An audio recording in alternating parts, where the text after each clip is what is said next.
And if I could just ask for a round of applause for Lenning's new award as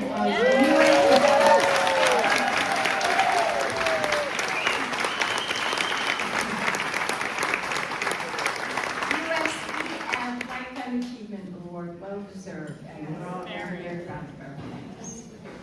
I can't decide if that means I'm about to die or retire. Hopefully neither right away. So that is Fern Feldman, the Vice President of Dressage4Kids, and all of the things that we've done in the last 26 years would not have happened without her.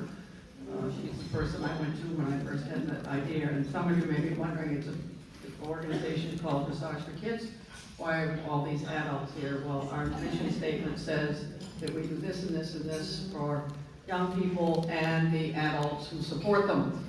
So that's what this is all about.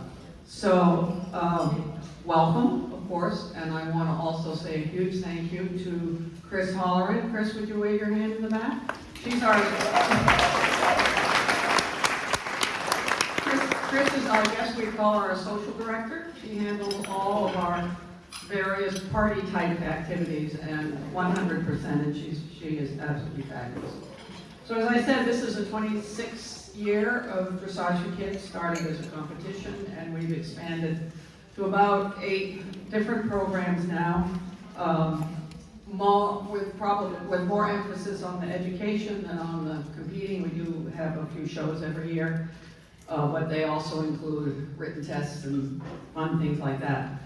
And I think where we're able to do what we do is we're pretty quick on our feet, and if we have an idea, we do it. And we don't have to spend a whole lot of time, going through committees and this and that and the other thing. We just have an idea and we see what we can do, including our latest program that I'm kind of proud of, that was started by a 14-year-old, now 15-year-old active member of Dressage4Kids called ACT, which is basically, without going into detail, encouraging advocacy, community, and teamwork and volunteering. And we have team leaders around the country. Tessa Holleran, who is the team leader in this area, and they organize various ways that the youth can volunteer, whether it's at something like we had today, or at a rescue place, or whatever. Just getting them, trying to seek out volunteering opportunities and putting people together, and so. We're kind of excited about that. With the help from the Dressage Foundation, we've gotten just getting that off the ground. And our other activities, if you're interested, go to our Dressage4Kids.org website. And these are done as this is. We do everything we can, keeping our expenses as little as we can. And we appreciate those of you coming here who did make a donation, small or large. Every little bit helps. But we never, something like this, we don't want anyone to feel they can't come, because it is, you have to pay. So we greatly appreciate those throughout the year who help us in small ways and big ways, because we do definitely struggle, again, to keep expenses down and give the opportunity, make opportunities for everyone. And another way that we have people that have helped, I think, tremendously is our horse donation program. We have at least 5 or 6 kids. Just stand up a minute, those of you who have or have had a D4K horse. The horses that have been...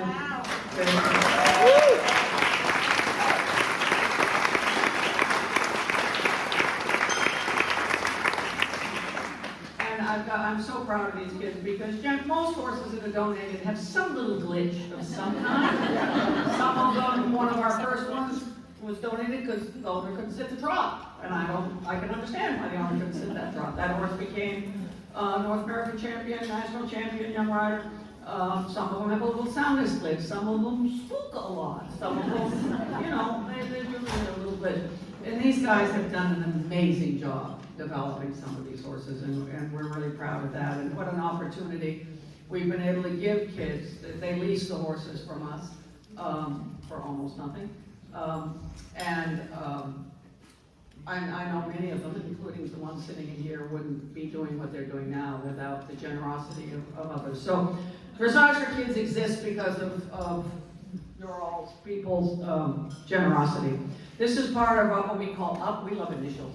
This is our UP program, part of our UP program, which is unmounted programs. And I hope you all know about the Training4Teaching, which is going on down here, sessions. If you don't, it's on the website.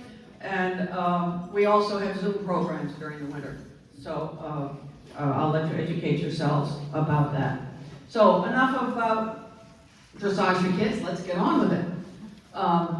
We have, sitting here, they have names in front of them, in case you don't know who they are. But Toonie Page, whom I competed in events a few years ago, we used to event at the same time, yes. Robert Dover, and can I say how much we competed against each other back in the dark ages. Janet, who is best known for being some sort of a rodeo queen. And I used to ride Western as well. And I'm out of order, aren't I? And Allie Brock.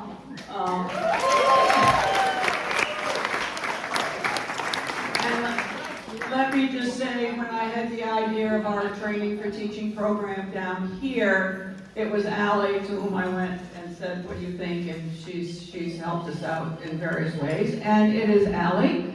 Oh, by the way, if you don't know who these people are more than that, you've probably been living under a rock. And Google them. You know, you'll be getting a lot of pages when you do Google them. Lots of things to read about. So anyway, it was Allie's idea to come up with the title of tonight's session, from an instructor's perspective, the current state of affairs, ethics, and social license. And before I turn it over to these people, I've had a couple people say to me today and yesterday, just what is social license? So I decided to go to Google or something and get a definition. So I'm going to read that and then I'll shut up. Ongoing acceptance of a company, industry, or project by the public, stakeholders, and employees. It is an informal contract between a business and a community in which a community in which it operates. It involves environmental impact, treatment of workers and customers, public trust, high-profile incidents, CEO comments, and some of the things to be considered with all of it, you know, how to build it to be transparent, prioritizing welfare, communicating with stakeholders, embracing responsible practices, to have a culture that promotes responsible practices. So how do we bring that into our equestrian world? And you know, this is Training4Teaching program, so with a little bit of a thought towards teaching, but we'll probably wander a little bit away from that. So Allie agreed, since it was her subject that she came up with. I've asked each of them to just start out with a little something of how they feel about something. Okay. I just want to point out, though, because this is a rare occasion for me, I am the youngest sitting here. And they can all love me later. Yes. I know. I couldn't help myself. Sorry. For sure, like I am sitting up here as a very imperfect person. I have for sure done things in my training that I am not proud of. But I think for the most part, all of us are trying to do our best and evolve, right? We're evolving in our learning and our riding and our skill set and our horsemanship. And the sport definitely has had some negative light on it. And I do think that we can evolve in a really positive direction, but we have to do it in a way that's supportive of each other and not keep absolutely trashing each other. It's not productive.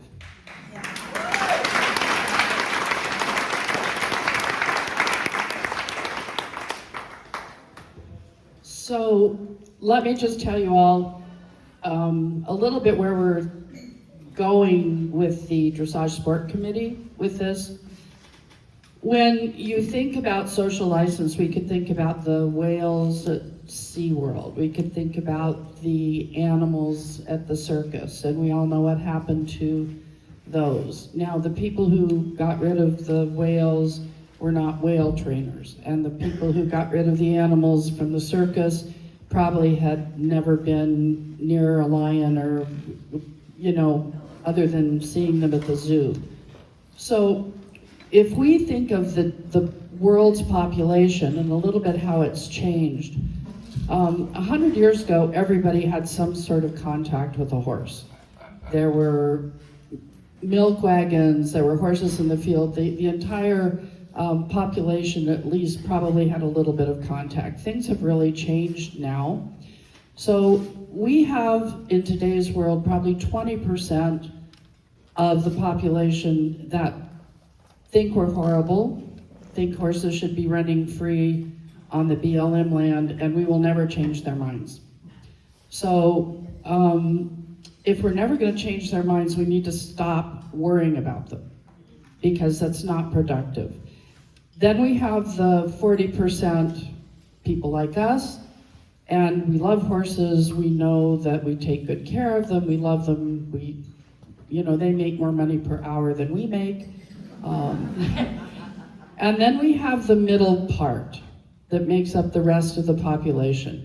Those are the people we have to convince that horses are better off because they're in our sport, because we take care of them, because they have great veterinary and shoeing and all of these other things, and the training helps them live longer lives. So those are the people we have to reach out to, not us and not the 20% that hate us, right?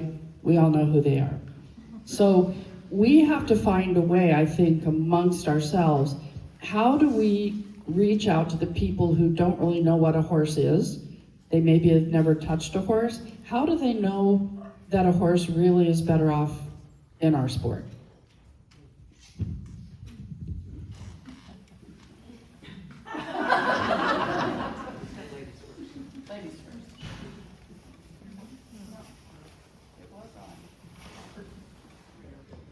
Hello, hello.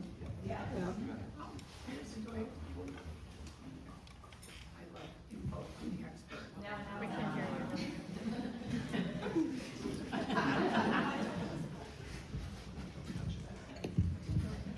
Hello, hello. Yeah, there we go.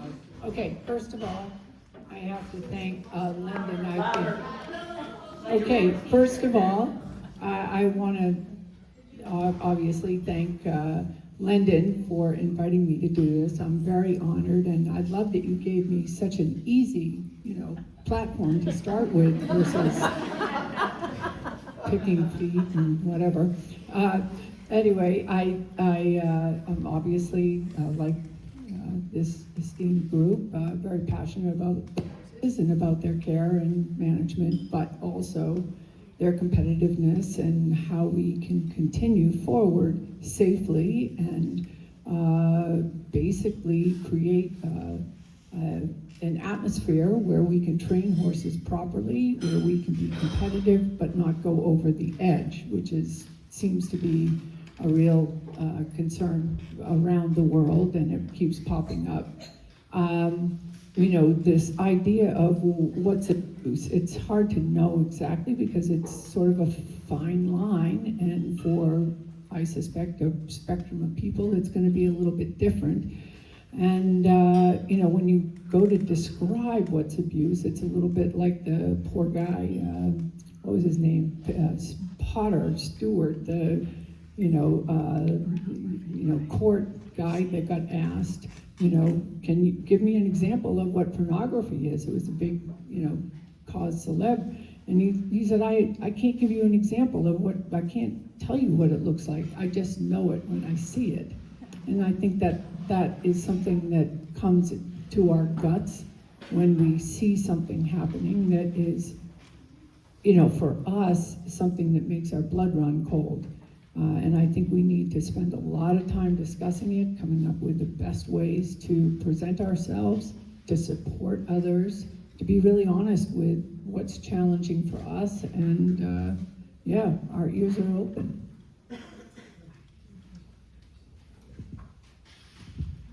Oh man, now it's my turn. I am not the youngest person on the dais right now. But what that means too is that I have seen a lot. All of these people, as Lyndon said, have been in my life at one time or another. And for some of them, I've also been a trainer or a coach, not working. Don't touch the button. I got it. Is that working fine? So Is the it- speaker is as loud as it goes. Yeah. If you could get closer. Is this to the- fine? That's better. You can get closer. That'd be great. Okay, so I was saying that all of these people I've been really fortunate to have in my life. Some of them I've been a competitor with on teams. Some of them I've helped train at times. Some of them I've helped as a American coach. One thing that comes to mind after listening to them, being as old as I am, is that I have some historical knowledge of where life was with horses back when I was beginning, and I can tell you that on the wall in the stables as you walked into the arena, written by my mentor, but coming from the Swedish school of dressage, was a saying that says, "Art ends where violence begins." And throughout my life, I've remembered that. And I would also say, though, that like Tooney, the idea of abuse, whether it's of a person or an animal, has changed in the minds of people over the many, many decades. And I think that there are a lot of people I'm sort of seeing nod their head because they're old enough to remember, like me, when the movie Saturday Night Fever came out, we thought it was about disco dancing. And then, if you watch it now, it could not be produced because it was about a lot darker things than that, right? I can remember when smoking was fine in a hospital, even in a nursery, right? And certainly inside of cars with us. And so life has changed. It also changed with the Me Too movement. And at the same time as the Me Too movement came safe sport or thereabouts. And then the idea of what is abusive has changed, and we've had to become more cognizant of it because of social media, which is, I think, a big part of what we're going to be talking about tonight. And so I'm also really happy to be here. I know that you guys, if you've ever been on Facebook, and if you are my friend, you know that I say what I think. And that's not going to change tonight. If you ask me a question, I'm going to answer how I truly feel. Thanks. Okay, thank you. Just make something sort of very specific, because we are talking a lot about two teachers. Well, how do you handle a student, a good student of yours that you want to keep as a student, who does get abusive, rough, in a way that they shouldn't? Anyone want to start with that? Oh boy. Here we go. I mean, I think the first thing is to say that's not okay, and you need to come at it a different way. And I think that people start getting rough, or at least that things start going in a negative direction when people are frustrated, which leads to anger, or scared. So it's a little bit to identify what's going on in the moment, and are they frustrated leading to anger, or are they actually scared? And some people, when they get scared, curl up, and some people get real violent, like they're gonna protect themselves. But I think it's the first thing to do is say that you cannot do that and intervene. And we're emotional beings, and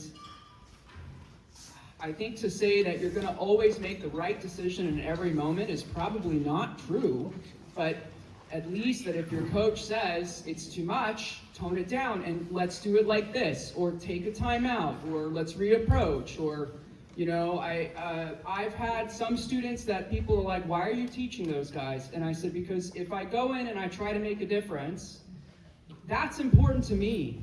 And at least I know I'm trying to influence in the right direction, and maybe some of it will rub off. So, that's how I handle it. I think the other issue is that they get frustrated because they have no solutions. They don't know how to fix a problem that they're having with the horse. And I have walked out of 3 lessons in 3 different clinics. One because the woman would not stop whipping the horse, and she finally drew blood, and I just stood up and I said, I can't be involved with this, and I left.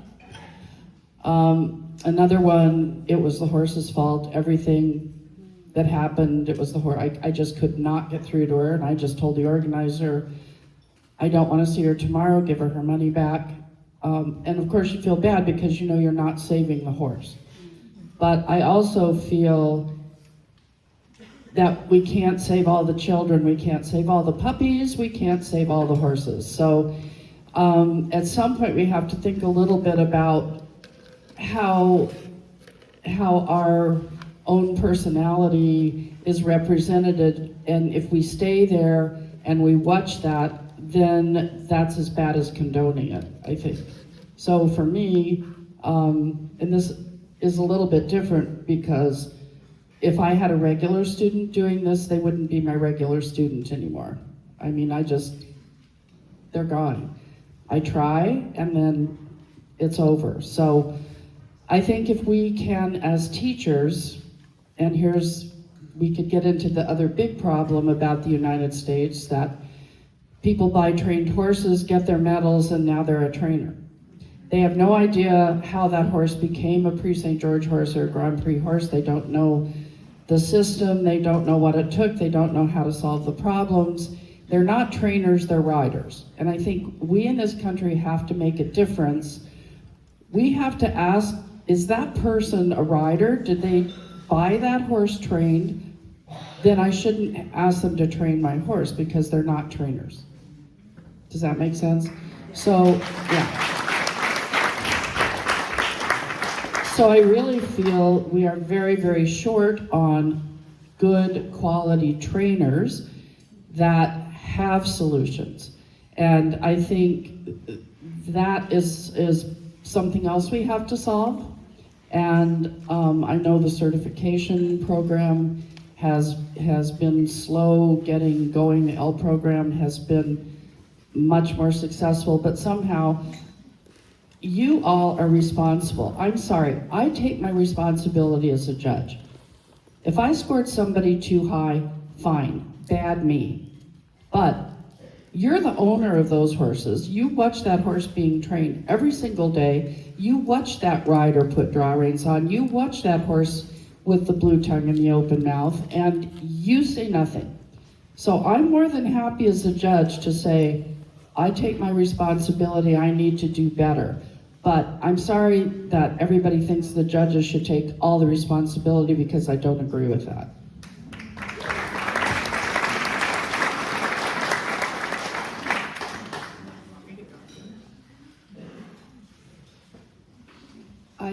Can you hear me? Yeah. Am I doing good with this thing?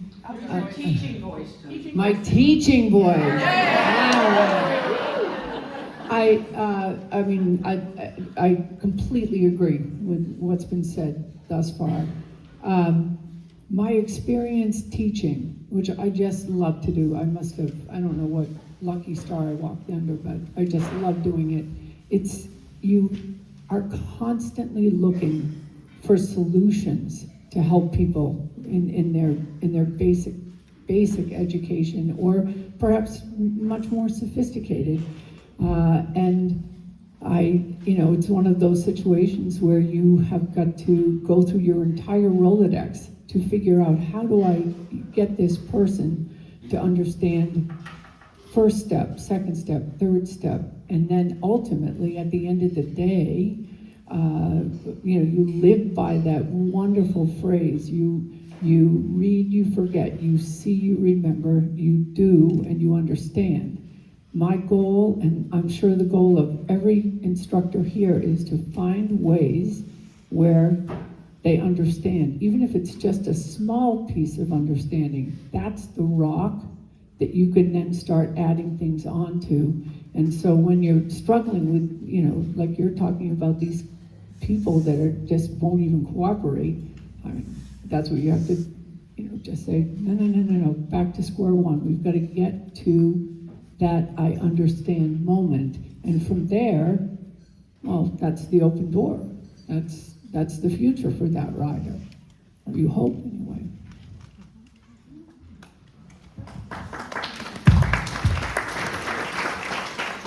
Well, You two stop pushing those buttons. okay. It's a really sensitive button, like a lot of these topics. I've got to say, I've been teaching for 50 some odd years. And in the 50 some odd years, I've seen a lot of great riding, and I'm super lucky that I was mentored by Colonel Youngquist first, who was also a mentor for Lendon. And I then went on to train with just really 4 or 5 other trainers in my life. It just so happens they were the most prolific, and you would say top 5 trainers of the last 100 years. And in that time, I can tell you, I've seen stuff that you would not even believe could have happened. And it goes then to the idea of, when we're talking about what Lyndon brought up just now, in my opinion, it goes to the idea of intention. So, the reason I say intention is that a horse only knows what it's feeling in the moment. It remembers things that made it afraid, but it doesn't remember other things. So it remembers things that scared it terribly. Somebody that whipped it in a certain place more than one time, say, it will remember that location and not want to go there. But I can tell you also that when one thinks about abuse, one has to be super careful in saying that the person that hit the horse is abusive, because I have seen a master hit a horse hard and then ride beautifully for the next 20 minutes, and miraculously gorgeous things happened. And I've also seen, I can't even tell you how many people, like Janet was talking about, who did not know better and were unintentionally bouncing, and therefore their hands were bouncing. And bits, I will remind you, are the most powerful thing in a riding horse's life. Because of their nerve endings on the bars of their mouths, especially with a curb bit, they have the kind of superiority over other aids. So when a person is bouncing around, they either dull themselves eventually, or they react negatively, and then Janet scores it. but also their spurs may be going in and out, or even lastingly staying dug into the horse's sides, and the person doesn't know that's happening. So you tell me, when we're talking about abuse, which would a horse rather have? Being hit once hard and then ridden beautifully for the next 20 minutes with elegant aids, or having that rider that unknowingly is bouncing around and hitting their mouths and hitting their sides? These are the questions, you see, that are so tough. And this is stuff that honestly I brought up on my Facebook pages before, and then there have been countless number of people that agreed or disagreed, and I let it go at that. I just say what I think again. So, Robert, when Gwen and I rode with you back in the dark ages, you were very, very strict. Not only that we had to dress well, look good, and we could not have one bit of shavings in our horse's tail, but we also were told by you, now back then, remember, 60% was a team score, all right? But we were told by Robert that we had to show one level below what we were training. Period, end of story, and trust me, there's no arguing with this man. So, I tell my students, scores have changed, judging has changed a bit, but I tell them if they can't get at least 65% at the highest test of the level, they're not ready to move on. So what I see and what my colleagues here in the room and around the world see is we see, and this is another issue, a stubborn student who is like, I bought a Pre-St. George horse and I'm showing Pre-St. George. With the trainer saying, but you've not even shown first level, you've not worked your way up the levels, but no, I've spent $200,000, I'm showing Pre-St. George. So, and I want the double bridle and my shad belly. So they come into the ring, the mouth is open, the tongue is blue, the horse is above the bit, and I give them a 38%. And then on Facebook, I am written up as the evil bitch villain, and that I'm hurting adult amateurs, and how could I do that? Well, my feeling is, look, Miss Trainer, if my student looked like that in the warm-up, I would not go into the show. I would just say, you know what, we're having a bad warm-up, let's not go there. We see so many horses and riders that maybe the horses are capable, but the riders are not. And oftentimes the riders are pushing their horses past the limit that the dear little animals can do. If we think of ourselves physically, how good of a gymnast would you be right now, Robert? Not so great, right?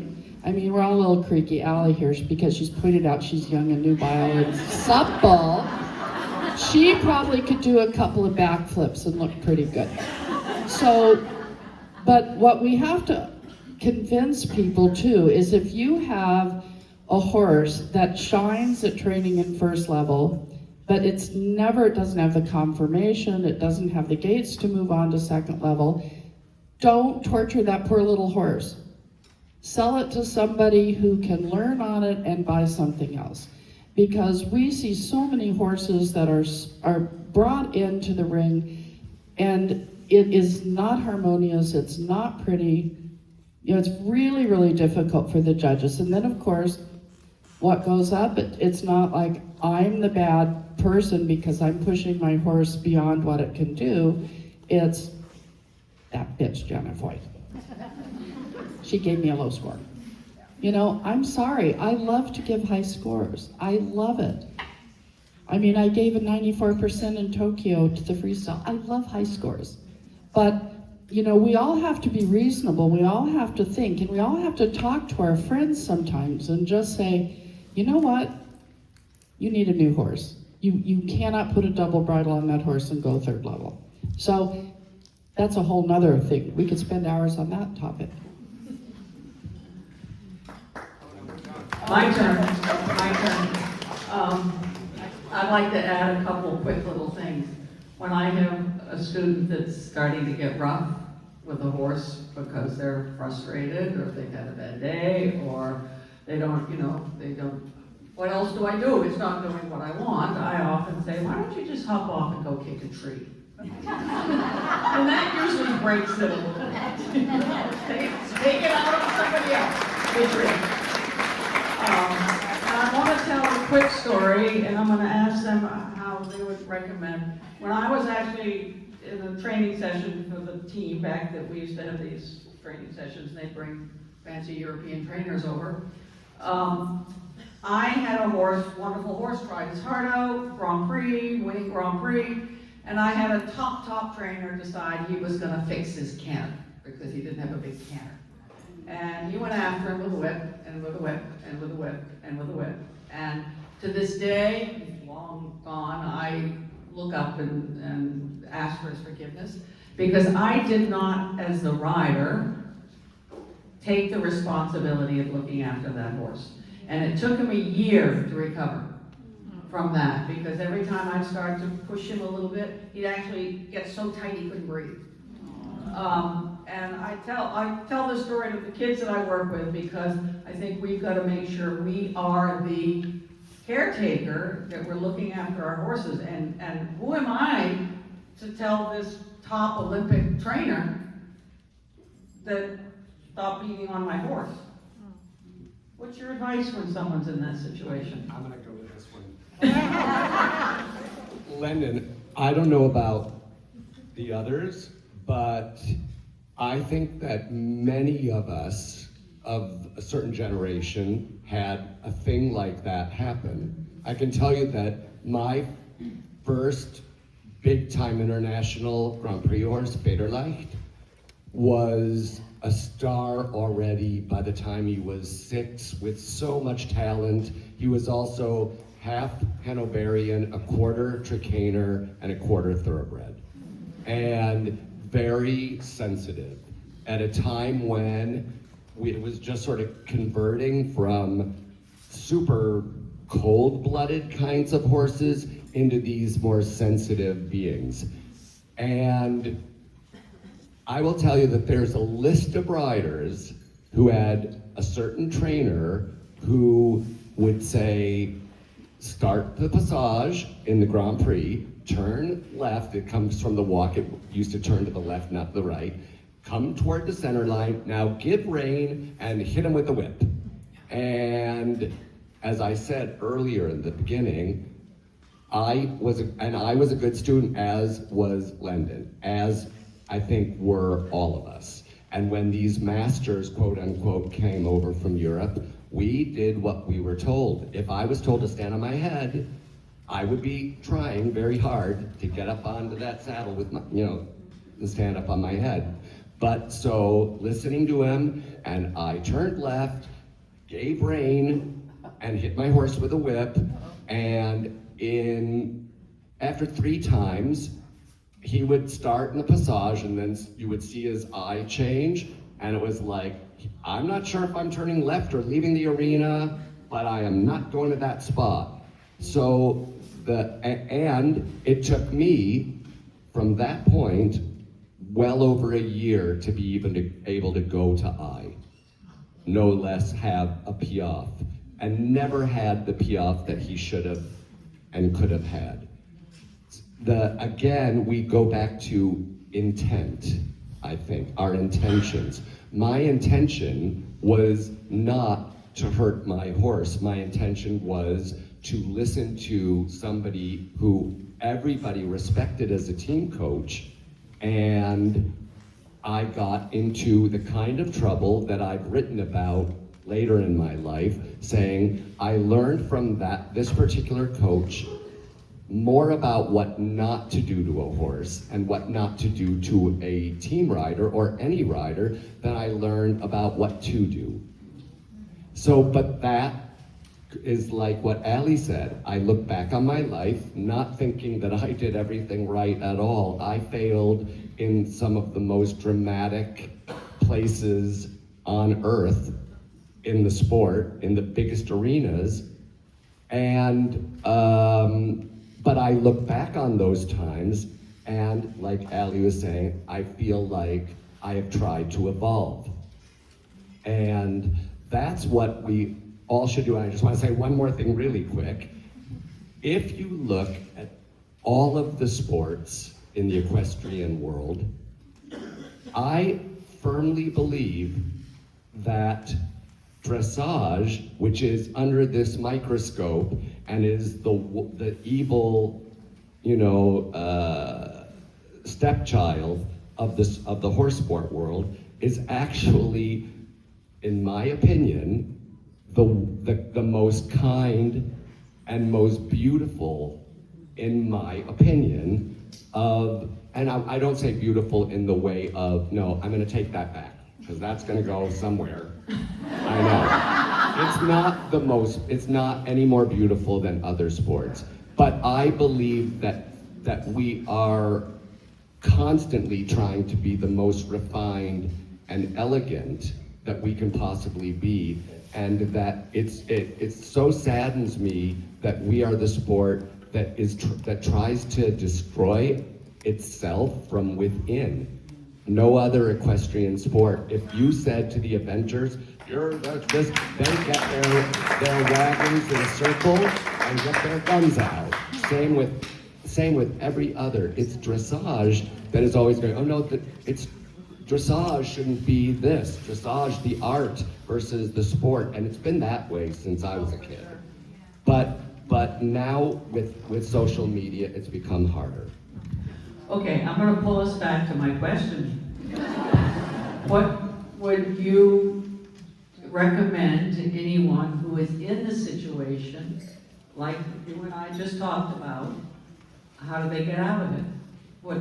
How do you're in a lesson, you've paid all your money, you've driven 16 hours, this is a big name person, and you feel that they are being unfair to your horse in some way.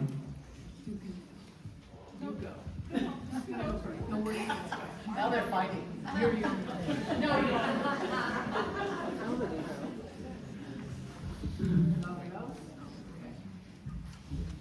We are, is that it?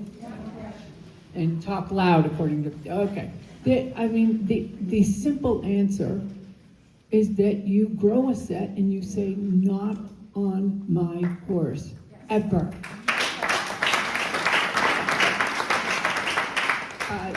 I understand. I mean, all of us have been in that position. In particular, if you're a newbie and you're in Europe and you kind of go, whatever, okay, no. Especially with the status in dressage right now, as you said, Robert, with the eyes are on us, really, really on us.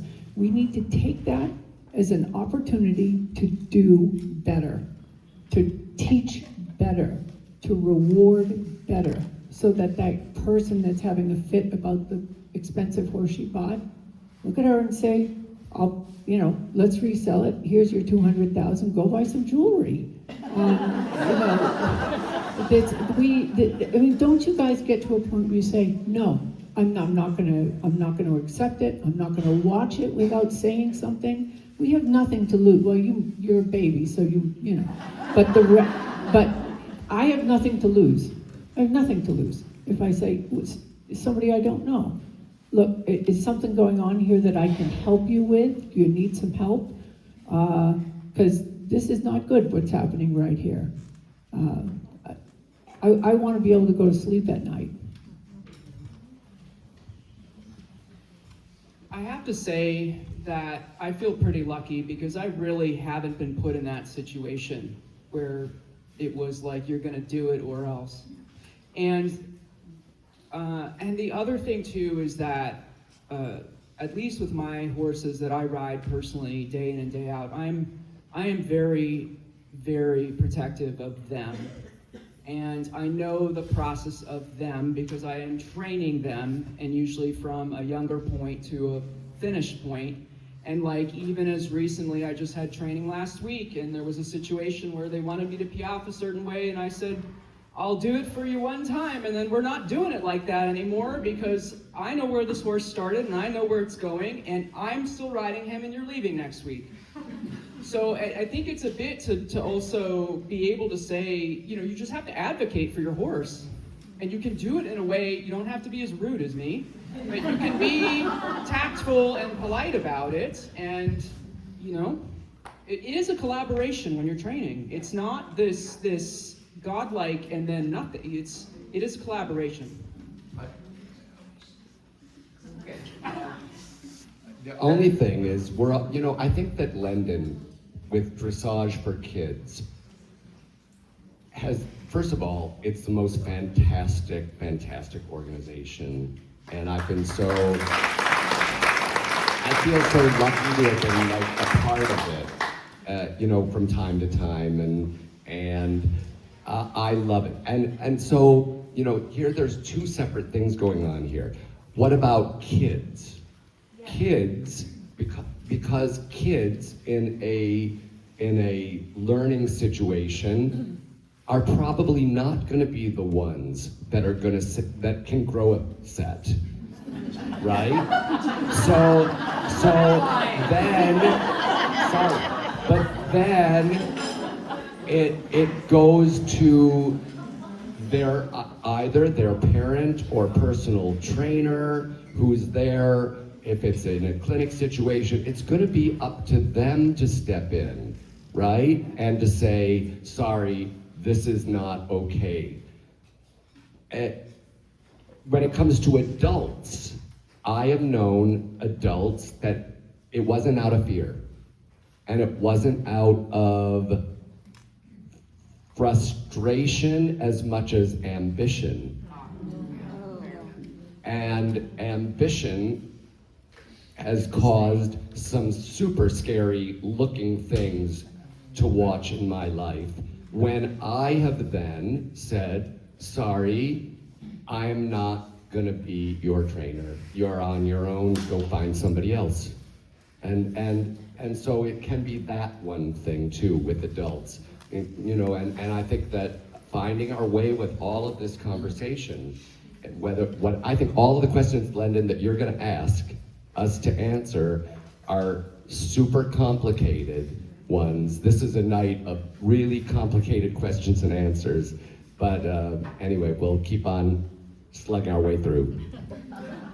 And I also tell kids, you can say, oh, he's really tired, or oh, I have a stomachache, or, you don't have to put that trainer down, you just find a way that, you don't have to make it their fault, you can just make it sort of your fault. I need to go throw up or something. Let's talk about when we have those that are being targeted. And Robert, you're going to love this one because we know you don't even have to answer. We know your answer. Is neutrality the best policy? Or do we speak out to support those that are being attacked? You don't have to answer. We know your answer, Robert. Anyone want to say anything? I'll say something Okay. about this. So I'm in a really complicated position in my life because I'm rolling off Saturday, but I sit on the board of USCF as the athlete rep. I have to maintain some neutrality and there's like 3 hats I wear. There's Allie Brock, there's Team USA Athlete Commission rep, and then there's USCF board member, sorry. So I'm in a little bit of a complicated position there. And I have decided for myself that it's my best policy to not be crazy active on social media. And those that are on my account know that I don't say a whole lot of anything. I'm a lurker. I'm watching what all you guys say and maybe liking this and hearting that, but I don't join the fray. And maybe that will change once I roll off the board.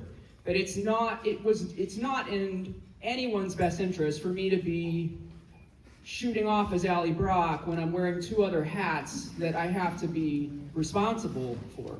So that's my position. And it's not, I have opinions. If you want them, you come up and you ask me directly and I will give them to you. But why I've operated the way I have the last 7 years. I think for me, because Robert and I are often targets, I try to remember what Kay Meredith told me 40 years ago. If no one's talking about you, you're not accomplishing anything. And that makes me feel a little bit better, not totally. But what I have found is when that's that 20% group we've talked about, and it doesn't matter whether it's politics or the horse thing, whatever you say is just going to add fuel to the fire. So the more you try to defend yourself or say things, the worse the situation actually gets. And I think the royal family, never complain, never explain, maybe has the right way to deal with it. So I try to just, I block a lot of people, I block a lot of sites, and just kind of live in my bubble. And, you know, I think all of us up here have been attacked, and we just do the best we can. We try to be as honest as we can. And I mean, at the end of the day, it's how you live your life and how you feel about yourself in your heart that makes a difference. You're never going to be everyone's friend, and not everyone is going to like you or love you. And, you know, that's reality.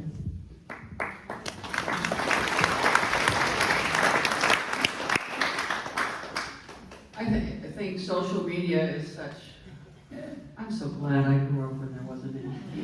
That's all I can say. But it's a way of life, and it's a big part of our young people's lives, and it can be very influential in supporting up-and-coming riders. There's also an open line of communication to potential owners, sponsors, supporters. I mean, we certainly have many positive ways of using it. If you were talking, now, Allie, you have a young child that's going to be on social media when he's 25? No, he's not. Sorry, no phone for you. Have a Nokia. But as we, you know, we're all working with some young people, and we know how active they are. Let me just ask a quick question. Why do you think a nice teenager is giving just negative comments? You know, oh, so-and-so looked stupid the other day, or so-and-so is, you know, I saw her, whatever. Why do you think they do that? Anybody? What's that? Because it's safe. Because it's safe, that was a comment from here, yeah. There's nothing, well, particularly if it's anonymous, then it's really safe. Yeah, you're not face to face with that Yeah. person, you're not really directly interacting with them. Yeah. Tony, you on the? I mean, the whole situation with social media is a real challenge in this sport, a real challenge. And there's, you know, there are situations that are going to completely ruin a rider's potential going forward. That could really ruin their career with a piece of social media that somebody took. And then it just gets the ball rolling, and next thing you know, you have, you know, 5,000 comments on it, and your chances of doing serious stuff going forward becomes pretty critical. And I don't know, you know, when we look at the way that this particular conversation is going, it's, you know, how do we deal with obvious incidents of mistreatment, and how do we handle that? I mean, it's a really tough thing to consider, but I think everybody to some degree has to look inward and say, okay, you know, I don't want to, the pot can call the kettle black. You've got to be a little careful. Yeah, I mean, I'm thinking situations, you know, where there's just a maelstrom from one post on the internet. I don't know. What do you think, Robert? I mean, it's, on it goes. We have to really stick up for each other, I think. Sorry, you paused, Robert, it was too long. But we do, we have to stick up for each other, and, whether it's, carefully mentioning to somebody, hey, you drop that down. Why, get rid of that, take that down. Yeah, be a little bit more supportive. I agree with Judy on that, and I think that forums like this, and I know that when we had the Horse Mastership Week, when I was involved with it, over the many years with Lyndon, we had people that were professional social media people that would come in and speak to the kids about it.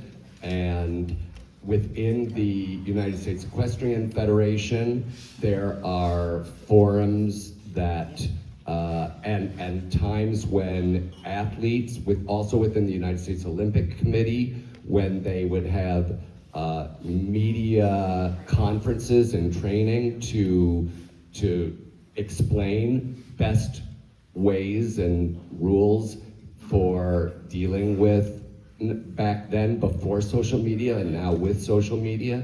So I think it's about education. I think it's about reminding people. I remember in one of our horse mastership weeks, there was a kid that had a borrowed horse, and she touched it with a spur for a flying change, and the horse kicked up. And a certain person with a certain website started after this kid, and the next morning, at the beginning of the session, with all the kids and the different trainers that came from around the country to teach them, I brought them all together and I talked about kindness, about grace, and about the fact that we should be supporting each other and lifting each other up instead of trying to take a child especially down. And that's, I think, the things that, maybe that would be for me the overarching idea that I would like to espouse in such a meeting like this.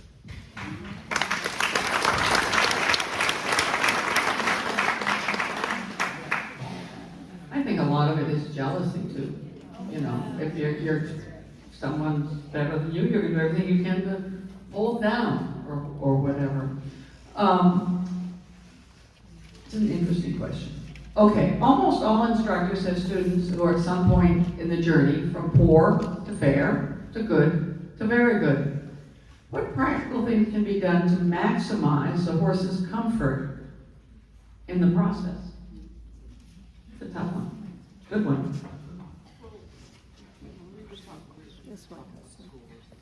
Yeah, school horses, aren't they the most unbelievable creatures on this earth? So I think most of us, well, I don't know if the young ones, but most of my generation had school horses. And I mean, financially, if you are real, your school horse had to do 2 lessons a day to pay for himself. And then you say, oh, that was overworking the horse. Was it? Yes, no, maybe.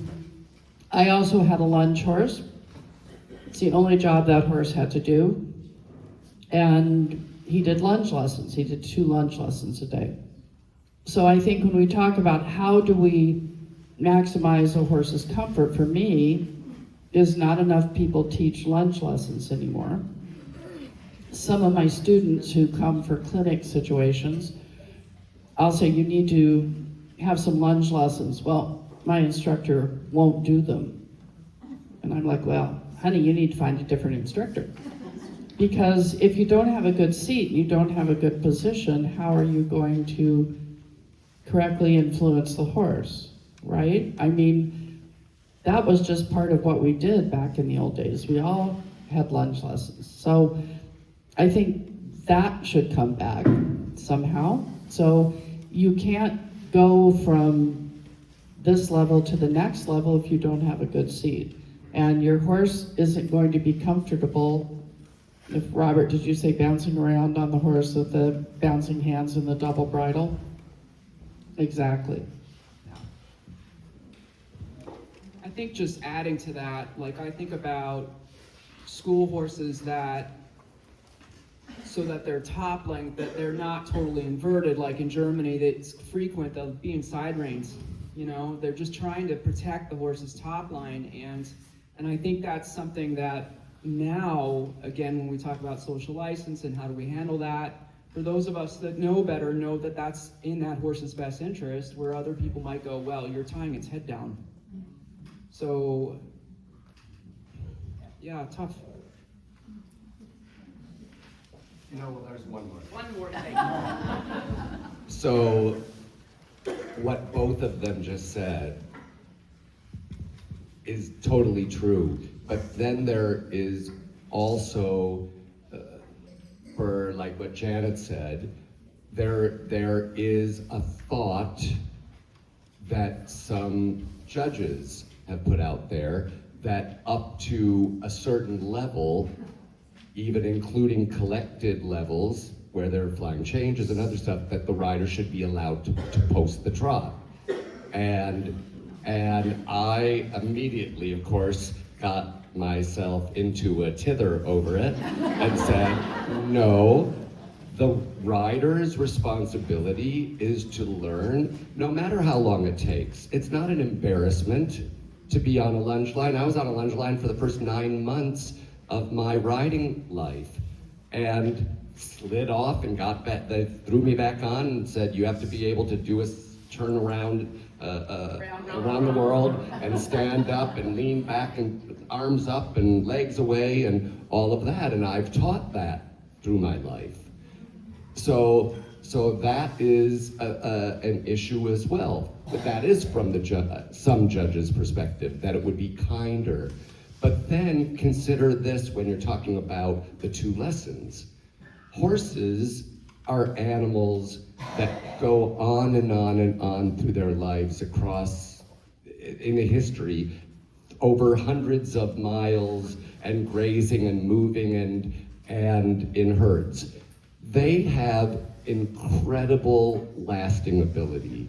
So once I said, my horse is tired, like what Lena was saying, my horse is tired or whatever, I need to get off. And a master said, give him to me. And an hour later, my horse looked like he could win the gold medal. And he got off and I started running up the stirrups and he said, oh, no, you get on, you're doing the Grand Prix now. And I thought, oh my God. I got on and I thought he was going to be like, there would be nothing there. And he did the most beautiful Grand Prix that I had done with him up to that day. So I'm just saying that, again, we have to put all of this into a perspective, right? All of it has to be thought of within a perspective of how horses used to be ridden, how they were dealt with, how they couldn't, when they went to war, go, excuse me, I need 20 minutes of a long low stretch before I can go. The Pony Express could not say, I'm just not up to it today. So we have to consider that always as we're talking about what is or isn't abuse too. And yeah.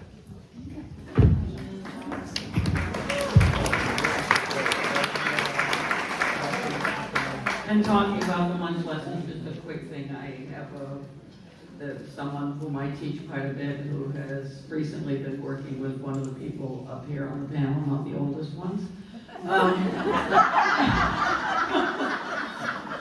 And let me tell you, the difference in that young rider's position by having not only lunge lessons, but lunge lessons bareback.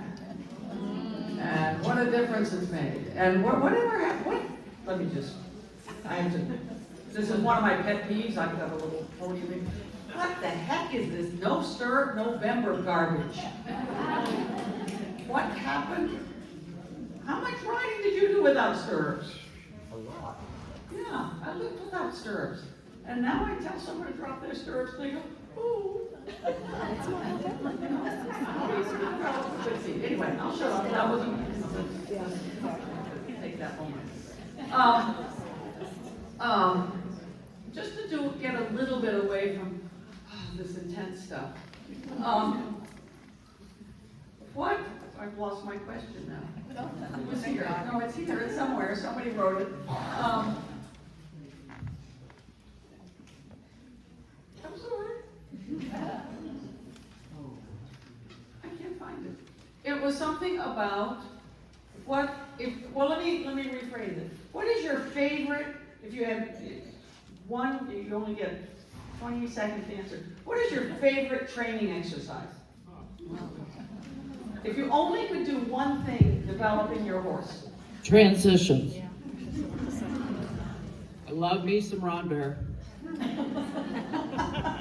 The rubber band exercise. I love canter, trot, canter on a 20-meter circle with leg yield and stretching.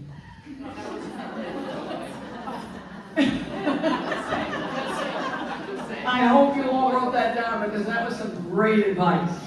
I think if we take all four of those things, we're going to have some really good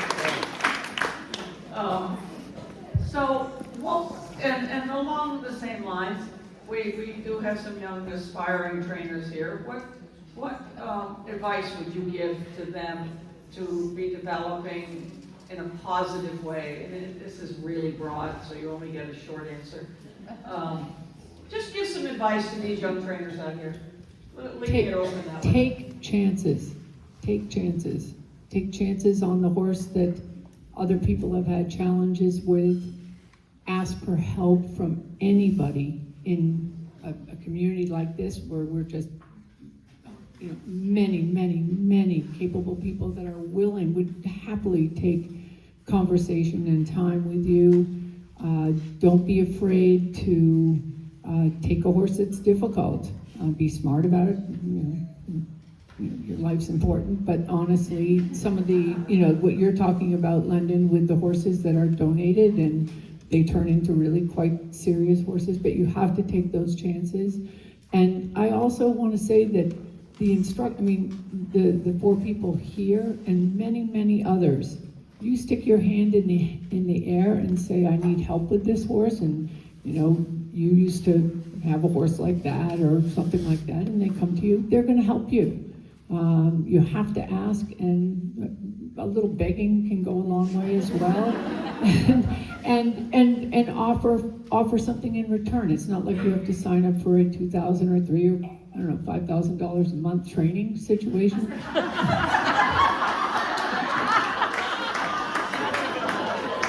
Get on the list. But no, there are people here that want to help. So take those chances.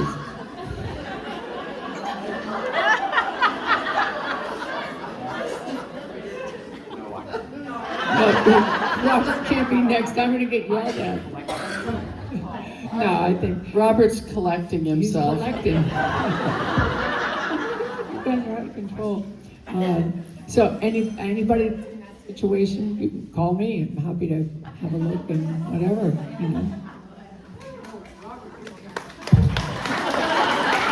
No, he's collecting. So my advice would be to diversify. I never wanted to be a judge. I only did it because they needed one more person in the program, and then I passed the exam and I was like, shit, now I'm a judge. And it's led me to some wonderful, fabulous things. So now that I'm old and my body's creaky and achy and I can't ride 14 horses a day, teaching's my passion. I love teaching new judges. I love teaching lessons. I hate, judging is like second, but I have different ways to still have my passion and be involved with my passion without riding horses, because my body couldn't take it. And also those young things are kind of scary and I don't want to get dumped off anymore. So get your L program stuff done when you're young. Try to think about being able to diversify, have health insurance, try to put some money in a 401k. I know that's like, even if it's $20 a week, just have one less latte. It's so, so important. So many of you young people think you're gonna live forever and you have no health insurance, you have no retirement. And so many of my friends are depending on the sale of their farm. That's gonna be their retirement. Well, you know, don't count on that. So financial advice is really, really important when you're young, okay?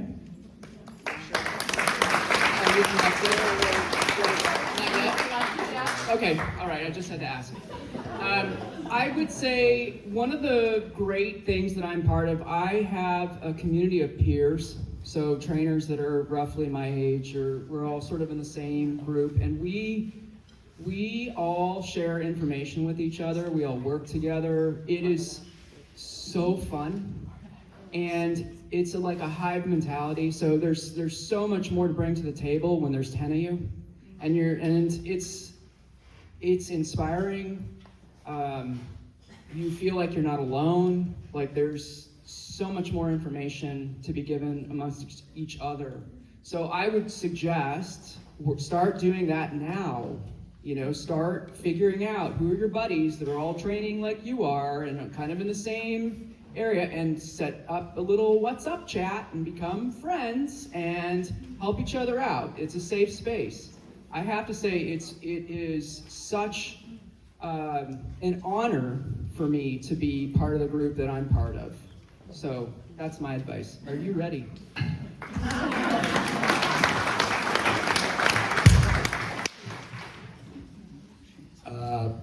Over, like I said, 50 years.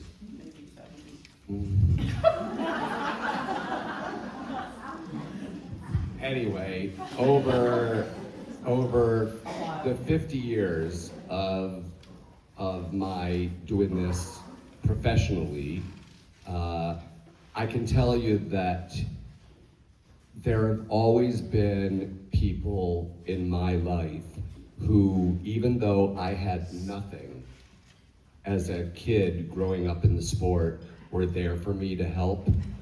And some of them became just huge, well, game changers in my life. And because of that, I've always felt that I have a responsibility to do that as well.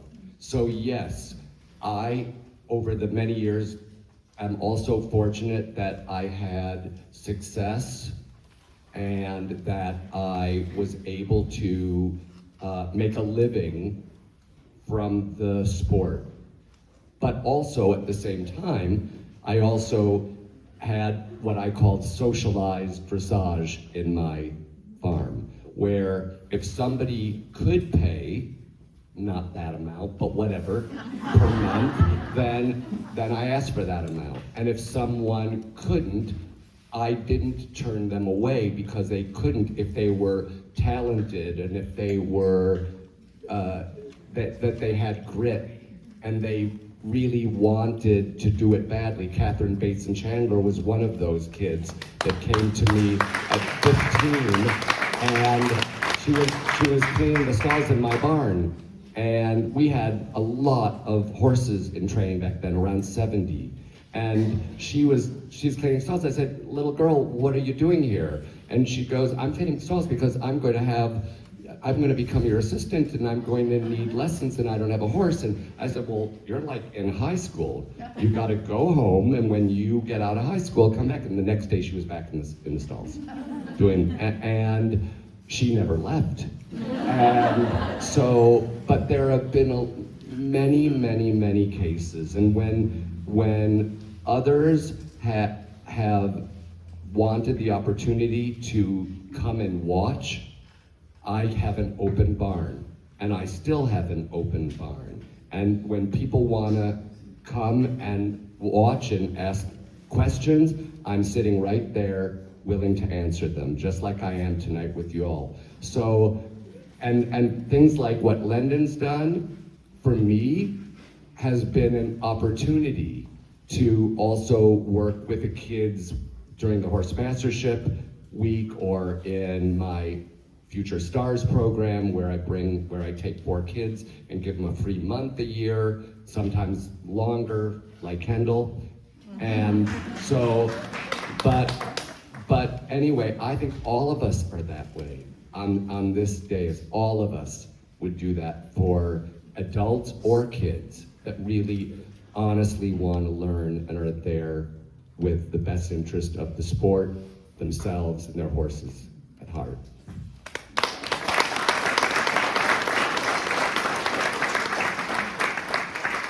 I'd like to give a little advice, if I may. Don't be in a hurry. How lucky are we? I mean, look at these old people up here. How lucky are we to be in a sport where you could be doing it so long? And who was the Japanese gentleman in his 70s at the Olympics, right? Jenny Lord, not Jenny, and- the other one. Yeah. And I just find that the young people, or even students, I gotta get my bronze medal, I gotta have a horse for my bronze medal, I gotta get a horse for my silver medal, whatever the next one is. I gotta, or I've gotta make a North American team, I need a horse. I mean, how often do I get an email that says, I need a horse to get on the team, the North American team? These guys probably get, I need a horse to get on the Olympic team. I don't do that. But take the time to learn. Take the time to learn. It's already been said, how to train. Why not become a teacher of beginners? Boy, do we need those. Boy, do we need those that are going to have them. Where are the little riding schools going where many people learn to ride? And be proud of being a trainer of beginners, a wonderful teacher of beginners.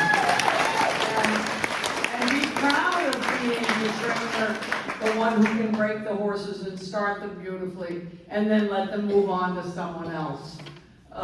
Find your niche, and every 4 years, 3 people get to go to the Olympics, and at least 2 of those are so well sponsored that they'll always have a horse. They'll find a horse for them. Great, go for it. But there's so much else we can do and love our horses and do the best we can for our horses and still be happy when you're as old as most of us up here are. I'm the oldest, so. Anyway, does anyone, I think we're coming to an end before everyone falls asleep. But do any of you 4 have anything that I didn't ask that you would like to bring up? I'm not saying you have to, I'm just giving you the opportunity. You good? Can I just say? Of course not. If you count the sum of my parts, I'm the youngest one up here.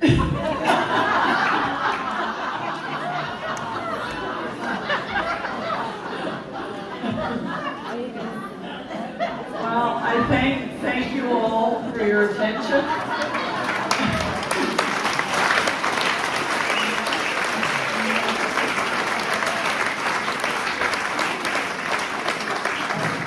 And a huge thank you to our panel for being willing to